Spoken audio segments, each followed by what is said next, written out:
아, 이렇게 부하직은 필요 없는 것 같다고. 이해되죠. 그 감정이 이해되는데 사실은 반증이 화신이잖아요. 아이, 잘 아는, 형님 잘 아는 심리학자들이 이래요. 그 양반이 자기 생각 뒤집은 양반이잖아요. 그렇지.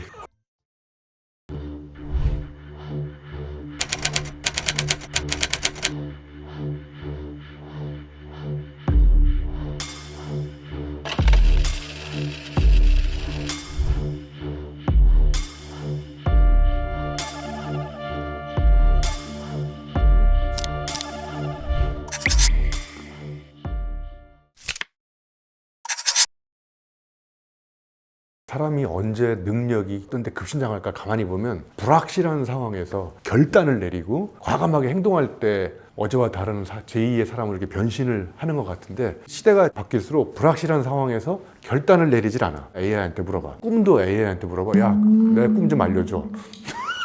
불확실한 상황일수록 딜레마를 온몸으로 끌어안고 결단을 내린 다음에 행동을 해보고, 그때 일어나는 변화에 내가 또 임기응변력으로 대처를 하면서 불확실한 상황에서 이렇게도 해보고 저렇게도 해보고, 그 상황이 주는 답을 내가 빠르게 해석을 한 다음에 다시 그 다음 넥스트 액션을 취하고, 이런 거를 계속 해야 이게 머리도 발전하고 그럴 텐데, 거의 모든 걸 다 AI한테 맡기고 AI가 주는 답대로 살고. 저는 그래서 학생들한테 마지막 질문은 절대로 AI한테 물어보지 마라. 놀러 간다고 쳤을 때 광주는 어떤 데야?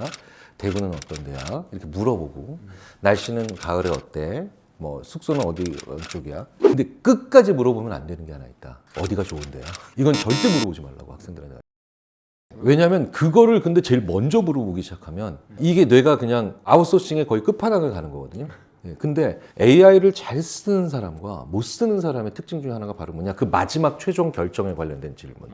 제일 앞으로 끌어와서 하는 인간. 이 인간들이 제일 AI 때문에 멍청해지는 사람이 되더라는. 그러니까 내가 마지막으로 해야 되는 결정이 있잖아요. 마지막으로 결단을 내리고 고민하고 가장 생각을 많이 해야 되는 건데, 앞단에 딱 물어본 다음에 그걸 그대로 이제 따라가고 수용하면 머리가 거의 퇴화되는 것이죠. 끊임없이 AI한테 내가 어디를 놀러 갈 거야 라는 걸 안 알려주고, 기후, 교통 이런 것들을 끊임없이 물어보는 과정에서 자기가 나오는 생각을 해야 되는데, 이걸 맨 앞으로 가져서 버리면 걔가 답 주는 게 그대로 따라가잖아요. 이때 이제 뇌가 멈추는데, 두 번째로 그래서 인지심리학자들이 많이 하는 얘기야. 그 다음에 네가 내린 결론에 대한 반대 의견도 물어보기 시작하면 이제 그거면 정말 잘 쓰는 사람이다. 반증. 사실은 반증이 화신이잖아요.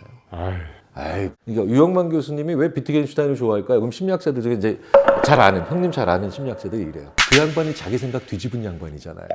그렇지. 그치. 비트겐슈타인이 전기 비트겐슈타인이랑 후기 비트겐슈타인이 나뉘잖아요. 대단한 철학적 결단인 거지. 자기 생각을 한번 뒤집어가지고 전기와 후기로 바뀐 거지. 모든 인생의 얘기가 자기 생각 뒤집은 얘기 하시잖아. 형님이랑 얘기하다 보면 내가 옛날에 이렇게 생각했는데 아니야. 그래서 AI한테 이것만큼은 안 물어본다라는 자기만의 철학이 있는 시대가 된 것 같아요. 사실은 그건 진짜 고집이 아니라 엉뚱한 고집이나 말도 안 되는 아집으로 점철된 삶을 살지 않기 위해서라도 이것만큼은 내가 한다. 이런 게 좀 선이 있는 사람이 되는 게 되게 중요할 것 같습니다. 사실은 그런 결단을 내리고 결정을 했어도 나가서 행동해보면 내 결정이 잘못됐다는 걸 알 수 있잖아. 그러면 그때 또 한 번 이렇게 의사결정을 하는 거지. 사람들은 이제 앉아서 자꾸 이제 시작하기도 전에 어떤 방법이 최선일지 자꾸 물어보고 AI한테. 무책임해지는 것 같아요. 얼마 전에도 제가 식당을 갔는데 연인이 싸우고 있어요. 이 집에 왔는데 맛이 없는 거예요. 저는 맛있게 먹고 있는데 옆에서 한 커플이 오빠가 골랐잖아 라고 이제 얘기가 나온 거예요. 그랬더니 내가 골랐냐? 코파일럿이 골랐지? 그래서 제가 듣고 있으면서 이건 너무 좀 무책임한 얘기. 그러니까 이게 주체성까지 잃어버리는 사건, 주권은 당연히 사라진다는 게 내가 잘못한 게 아니라 AI가 시켜서 한 거예요. 악순환의 반복인 것 같고. 네. 아무튼 이렇게 이제 우리가 사유의 능력을 자꾸 늘리려면 이제 어제와 다른 질문도 던져야 되는데, 사람하고 싸우지 말고 문제와 싸우자.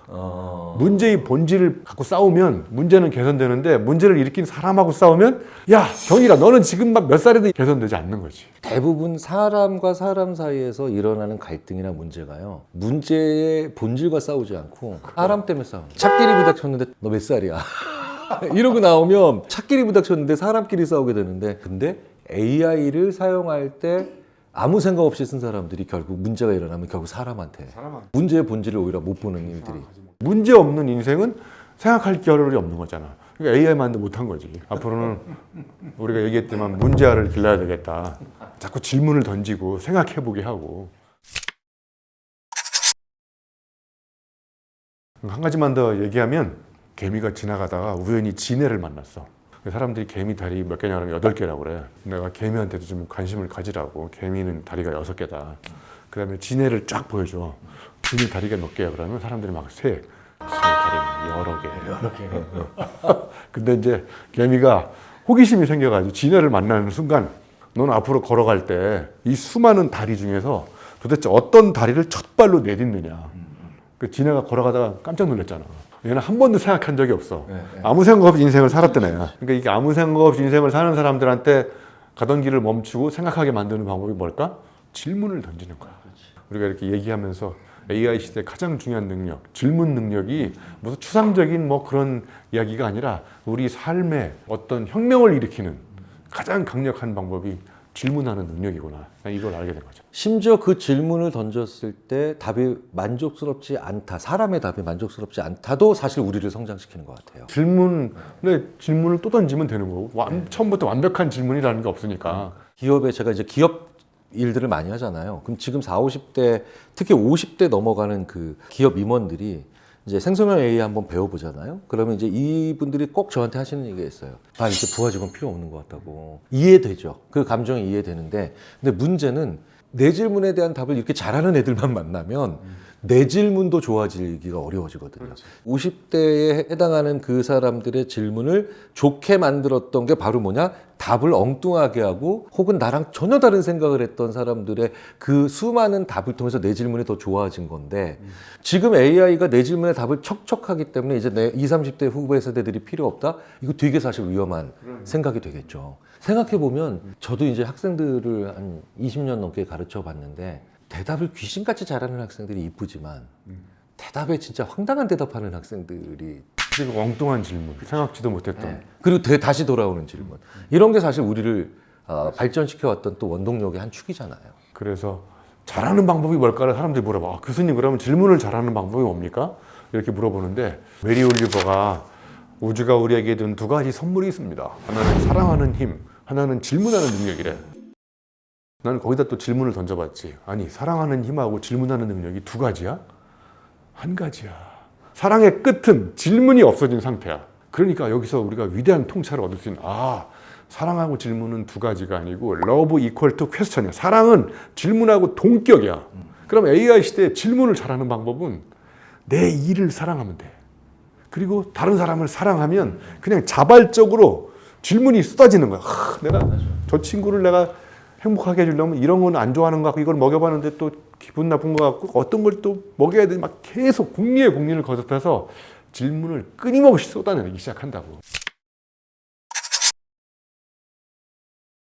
사실 왜 대학이란 무엇인가에 대한 질문을 끊임없이 제기하는 선배 교수들을 보면서 누군가는 불평불만 있는 사람이라고 얘기를 했지만 사실은 이제 저도 약간의 철이 들고 난 다음에 이제 느끼는 게 그 선배들이 가장 대학이라고 하는 곳을 사랑했던 분들이었구나 이제 느끼죠.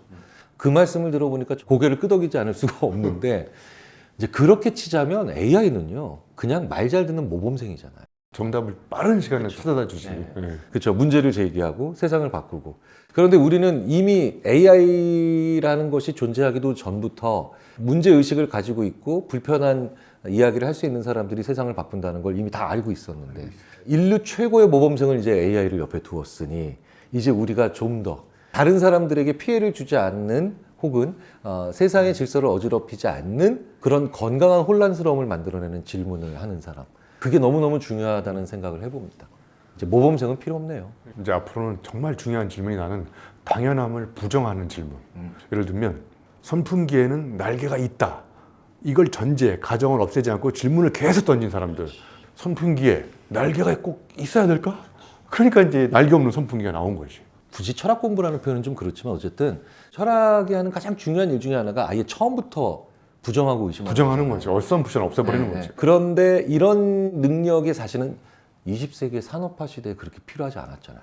저는 요새 그래서 오히려 제가 심리학과 교수인데도 제가 속해 있는 과와 그다음에 심지어 대학에 철학 공부 더 해야 된다고 그래요. 철학이 무조건 모든 문제를 해결한다는 게 아니라 우리가 당연시해왔던 것들에 대한 의심 능력이 이제 본격적으로 중요해지는.